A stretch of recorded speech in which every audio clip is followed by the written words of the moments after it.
Oke, selamat malam semuanya. Eh, Kami dari kelompok QDA dengan grup yang keenam. Pada saat ini kami akan mempresentasikan modul latihan yang telah kami kerjakan selama ini. Next. Yang pertama ya adalah forecasting. Forecasting itu merupakan proses untuk memperkirakan dan memprediksi kegiatan kita di masa depan berdasarkan dari stories dan tren analisis. Dalam konteks bisnis dan industri, forecasting sering digunakan untuk memperkirakan permintaan pasar, persediaan, penjualan, cuaca, hingga pergerakan keuangan.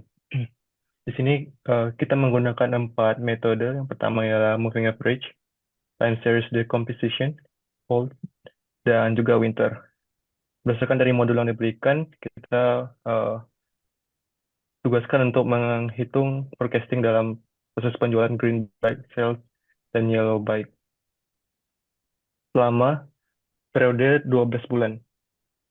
Berdasarkan dari perhitungan, terdiri dari 4 tabel yang terdiri dari metode forecasting tersebut dan MAPE yang merupakan mean absolute percentage error, MAD mean absolute deviation, dan MSA mean square error. Ketiga ketiga metrik ini merupakan int- MAPE MAPE berguna untuk menginterpretasi yang lebih mudah, MAD untuk mengukur ukuran kesalahan dalam satuan asli, dan MSA jika ingin penalti yang lebih besar terhadap kesalahan. Selanjutnya, aggregate planning juga eh, berkaitan erat dengan forecasting, namun aggregate planning itu merupakan proses perencanaan produksi dengan jangka waktu yang menengah. Tujuannya untuk mengoptimalkan sumber, meminimalkan biaya, dan memenuhi permintaan pasar tanpa kelebihan ataupun kekurangan produksi. Eh, Terdiri dari 4 skenario. Yang pertama, constant workforce, zero inventory, overtime plus lost sales, overtime plus subcontract. Yang hasil perhitungan dapat dilihat di tabel yang sudah disediakan. Yang selanjutnya, yang berikutnya dilanjutkan oleh partner saya.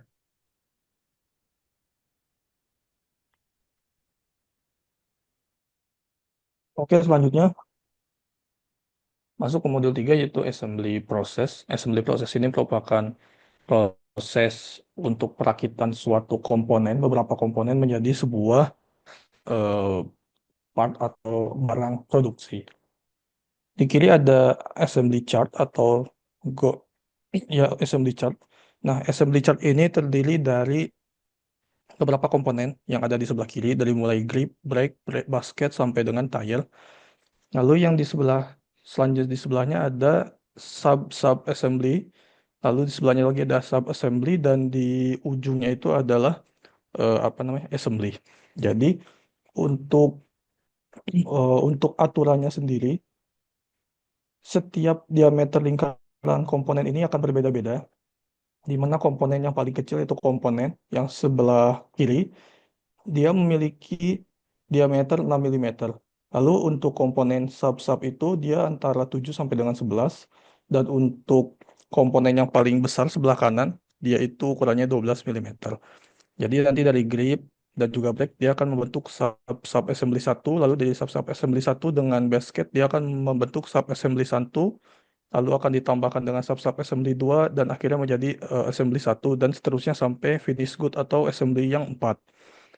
Lalu di sebelah kanan ada bill of materials. Ini merupakan semacam bill apa namanya rincian dari komponen-komponen pembentuk suatu produk. Jadi di sini lebih rinci lagi.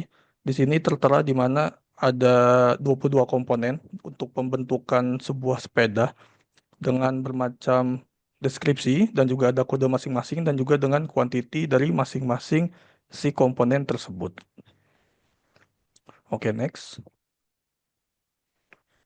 Nah, ini adalah product structure dari komponen pembuatan sepeda.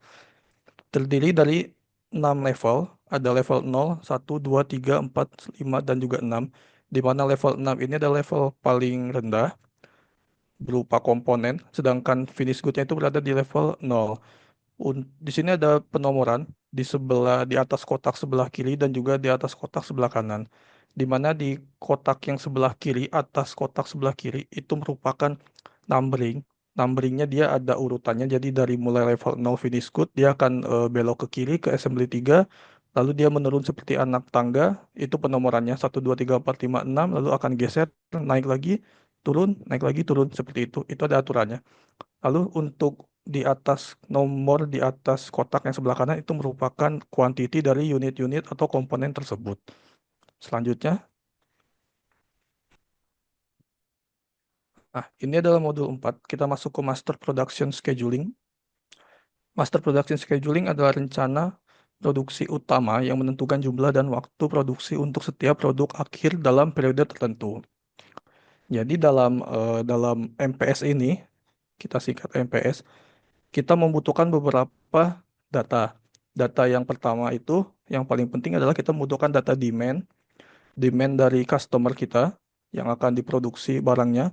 Lalu kita butuh juga data lead time, on hand, load size, safety stock, demand time francis, dan juga planning time francis. Nantinya angka-angka tersebut akan kita tuangkan ke dalam sebuah form ataupun bentuk dari MPS tadi itu, di mana kita tinggal memasukkan angka-angka yang telah diketahui.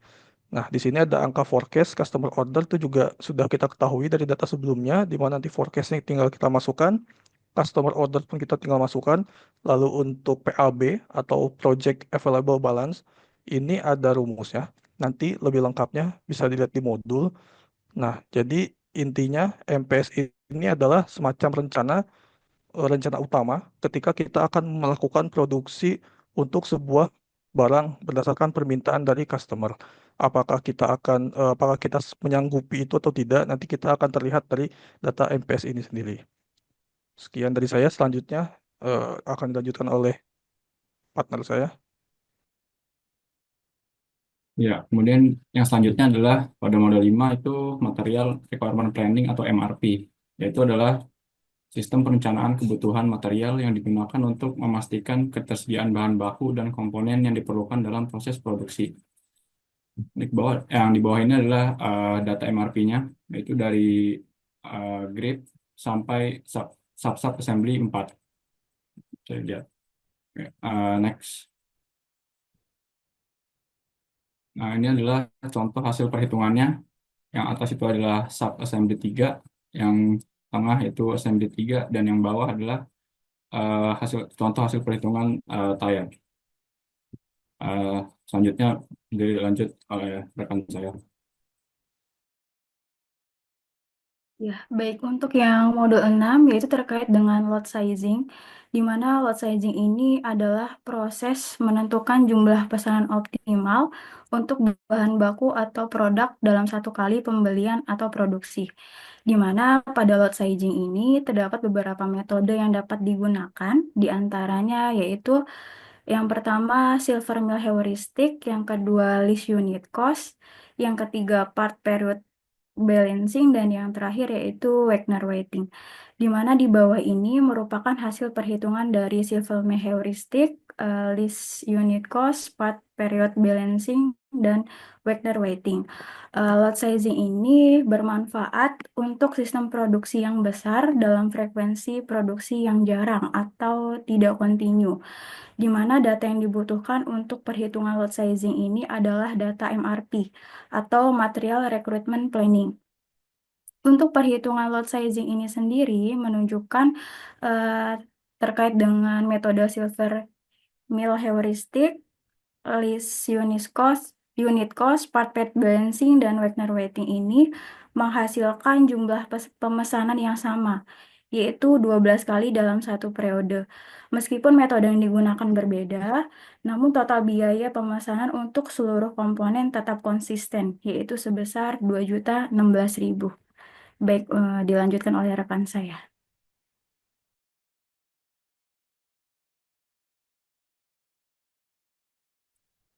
Selanjutnya modul ketujuh, inventory control subject. Subjek merupakan metode pengendalian persediaan yang digunakan ketika permintaan terhadap suatu produk atau bahan baku dapat diprediksi dengan pasti dalam periode tertentu.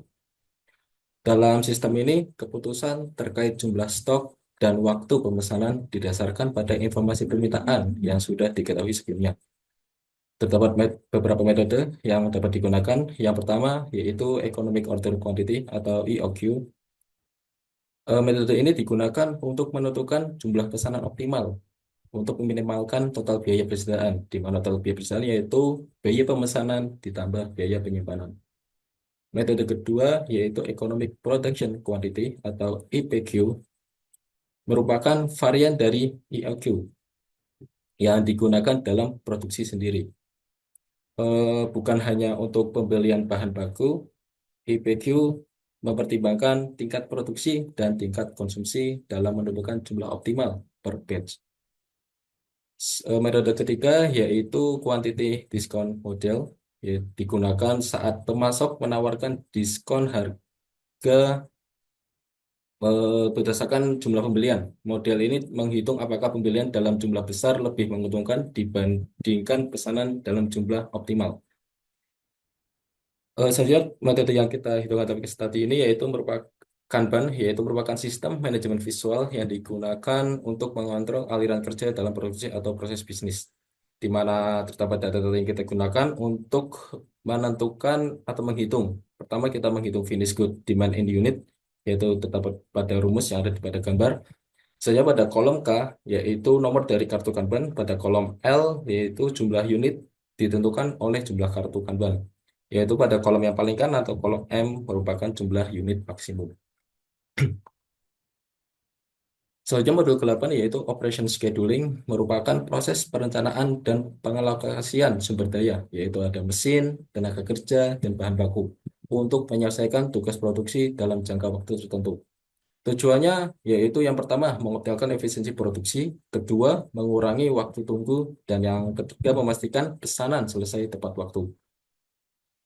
Berdasarkan case study, untuk menghitung mesin scheduling ini, case study terdapat 4 mesin, yaitu lathe machine, yaitu M1, milling machine, kita tulis di M2, drilling machine M3, dan CNC machine di M4.